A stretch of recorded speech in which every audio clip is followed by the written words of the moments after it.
Joining me now, Mick Mulvaney, former congressman, former Trump White House chief of staff, NewsNation contributor. Mick was seated in that audience, and as I understand it, has met the Pope several times.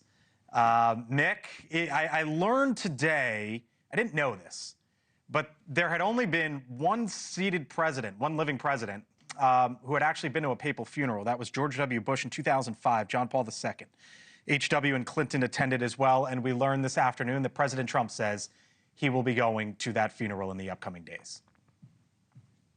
Yeah, that doesn't surprise me. Look, my experience in the White House, Donald Trump is not famous for his religiosity, but he was fascinated by faith and was fascinated by the Pope, fascinated by the Vatican, had many devout Roman Catholics in his first administration. There were probably a dozen of us in the Oval Office. He used to call us in from time to time because he was fascinated by Catholics might disagree on something like the death penalty. There'd be some Catholics who are for it, some who are opposed it, and Trump would just love to see the debate amongst the devout faithful. So it was something that always intrigued him. It doesn't surprise me at all that he's going. I got to think that I assume J.D. Vance is probably a little bit disappointed because it means J.D. probably can't go as a recent convert to Catholicism. I don't think they'll let the president, the vice president go together. Interesting. You met with the Pope several times, Mick. First off, how was that the case, that you were in his presence that often? How many times, by the way, exactly? And what was your takeaway? Yeah, I met him about half a dozen times through a small private group of Catholic lawmakers from all around the world. We go to Rome every single year, meet him fairly regularly. He missed one of our meetings, by the way, and the rumor was always that he missed the meeting because Lionel Messi was playing soccer that day in Rome, and he skipped out on his meeting to go watch the soccer match. Pope, of course, is Argentinian, so is Messi, so I believe that. He was as with, I never met Mother Teresa. My parents did, and I've talked to other people who have, and they said that she gave off this sense of holiness, this spirituality. The Pope was the same way. Had the ability to cut right through and ask you questions that even as a devout Catholic made you uncomfortable. I remember him very vividly saying, "Look, I know you're a Catholic lawmaker, so I'm pretty sure I know what you believe, but tell me what you've done.